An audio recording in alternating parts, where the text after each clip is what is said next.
আজি হল শাওনৰ শেষৰটো সোমবাৰ হয়তো বাহিৰৰ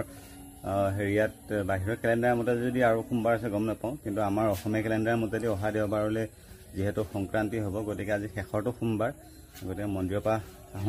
তো সদায় দেখুৱাৰ দৰে আজিও আহি পালোহি আমাৰ গাঁৱৰ ধুনীয়া শিৱ মন্দিৰ ভাগ সকলোৱে ইয়াতে চাকি তাকি জ্বলাই আছে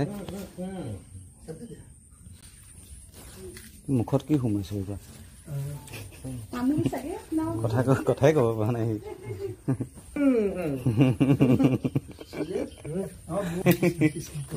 কৃষ্ণ প্ৰসাদৰ কাম চলাই থাকক দেই আৰু এই ভাগ নতুনকৈ যি ভাগ প্ৰতিষ্ঠা কৰিছিল শিৱ প্ৰতিমাৰ ভাগ ইয়াতে মানে দাদাজনে কৈছে ইয়াতে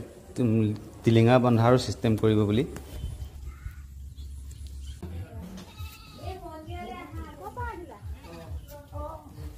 ঘৰ আহি পালোঁ আৰু মানে কিবা এটা শাওণ মাহৰ সোমবাৰকেইটা কিবা এটা উৎসাহ জাগি থাকে এতিয়া ধৰি লওক শেষ সোমবাৰ হিচাপে এটা নাইকিয়া হ'ল কিন্তু ইয়াৰ পিছত আকৌ ভাদ মাহ আহি আছে যিহেতু গতিকে সেইটো এটা ভাল লগা মাহে হয় আজি হ'ল শাওনৰ শেষৰটো সোমবাৰ হয়তো বাহিৰৰ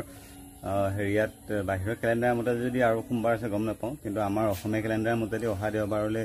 যিহেতু সংক্ৰান্তি হ'ব গতিকে আজি শেষৰটো সোমবাৰ গতিকে মন্দিৰৰ পৰা তো সদায় দেখুৱাৰ দৰে আজিও আহি পালোহি আমাৰ গাঁৱৰ ধুনীয়া শিৱ মন্দিৰ ভাগ সকলোৱে ইয়াতে চাকি তাকি জ্বলাই আছে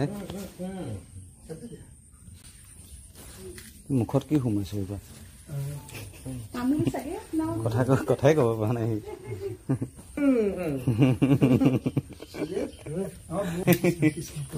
কৃষ্ণ প্ৰসাদৰ কাম চলাই থাকক দেই আৰু এই ভাগ নতুনকৈ যি ভাগ প্ৰতিষ্ঠা কৰিছিল শিৱ প্ৰতিমাৰ ভাগ ইয়াতে মানে দাদাজনে কৈছে ইয়াতে টিলিঙা বন্ধাৰো চিষ্টেম কৰিব বুলি